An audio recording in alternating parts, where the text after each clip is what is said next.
pour la Nuit Blanche, où nous présentons un extrait de 20 minutes de Choisir l'écume, donc notre création de 2017. À vrai dire, c'est pas un extrait, c'est vraiment une création annexe, c'est plutôt une création à la dérive de Choisir l'écume.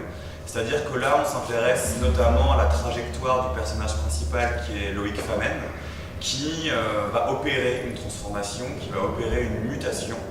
Donc au-delà de la fable réelle de la forme longue, on s'intéresse surtout à cette mutation, à cette transformation-là. Image. Tout le temps, image.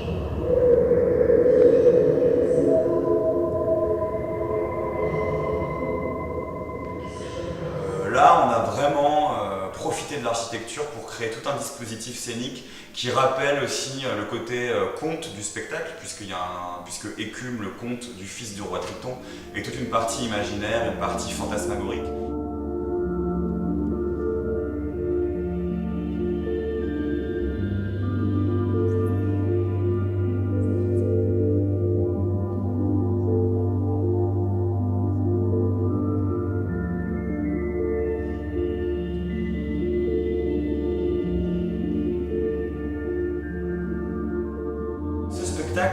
Pour les enfants sauvages, c'est un pas en avant. C'est un pas en avant d'équipe, parce qu'on se connaît mieux maintenant. Ça fait quelques années qu'on travaille ensemble. On a vraiment créé un vocabulaire commun. On a créé aussi des envies communes. On défend, je pense, une façon de faire du théâtre ensemble qui est collective. Au niveau marionnettique, on précise encore plus l'endroit où on travaille, c'est-à-dire qu'on mélange vraiment les techniques chorégraphiques et les techniques marionnettiques. Là, la queue de la sirène est une première collaboration directe entre Cerise Guillon, la scénographe, et Marion Benagès, la costumière. Elles ont travaillé ensemble dès le départ, ce qui fait qu'on a réussi à résoudre des problèmes beaucoup plus facilement que sur les autres projets.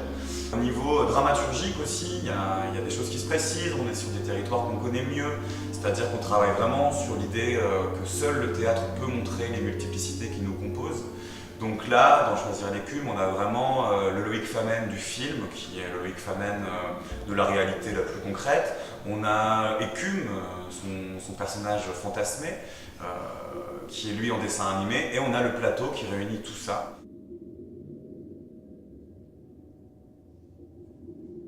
Le dispositif scénique de la petite forme de 20 minutes n'est pas le dispositif scénique de la grande forme. Celui-ci est encore en recherche. Mais pour le moment, on est parti donc sur l'écran 1, qui est un tulle sur lequel on peut projeter et faire apparaître et disparaître les comédiens en plateau, évidemment. Et puis aussi un écran 2 qui est là-bas, sur lequel on rétro-projette. L'écran 2 est plutôt celui de l'imaginaire, c'est là où on projette essentiellement toutes les parties de dessin animé, en fait, vraiment l'imaginaire de Loïc Famen, le personnage principal. Et avec ces deux écrans aussi, on peut vraiment travailler par surimpression, c'est-à-dire que par moment, des éléments apparaissent sur l'écran 2 et contaminent l'image de l'écran 1. Donc c'était vraiment ça l'intérêt, c'était vraiment de pouvoir travailler la contamination de l'imaginaire de Loïc dans sa quotidienneté, dans sa vie de tous les jours en fait.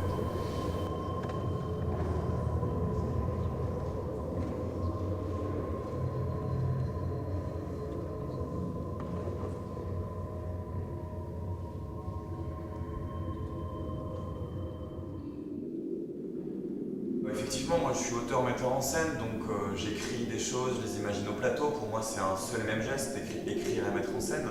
Mais après, il y a toutes les écritures des gens de mon équipe. Donc c'est toujours des petites naissances, c'est-à-dire quand la marionnette arrive et que l'équipe la découvre, c'est une naissance. Quand on a vu les premiers essais d'animation d'Écume, c'était une petite naissance. Donc il y a toujours cette chose-là où quand un bébé arrive, on ne sait pas trop comment l'attraper, on a toujours un peu peur de le casser. Donc il y a ça, c'est-à-dire qu'effectivement on est moins dans l'artisanat du théâtre qu'on peut l'être d'habitude avec nos spectacles. Donc il y a beaucoup de stress, il y a beaucoup de choses que moi je n'ai pas l'habitude, des temporalités nouvelles en fait. C'est-à-dire que là, sur 10 jours de création, on en a eu 4 au plateau. On a vraiment mis tout le début de la résidence à arriver à la technique, à comprendre comment ça se passait. Donc ça c'est nouveau pour moi et ça m'interroge, j'ai encore du mal à savoir vraiment ce que ça produit théâtralement. Après, ce qui me rassure et l'endroit où je suis content, c'est que les intuitions fonctionne, c'est-à-dire que la tresse dramaturgique entre le dessin animé, le film et la marionnette fonctionne. Je pense que le travail à la table qu'on a eu en amont pratiquement pendant 6 mois, notamment à l'Hectare, en résidence à Tours, nous a permis vraiment de comprendre en amont, avant d'être au plateau, comment ça allait se construire.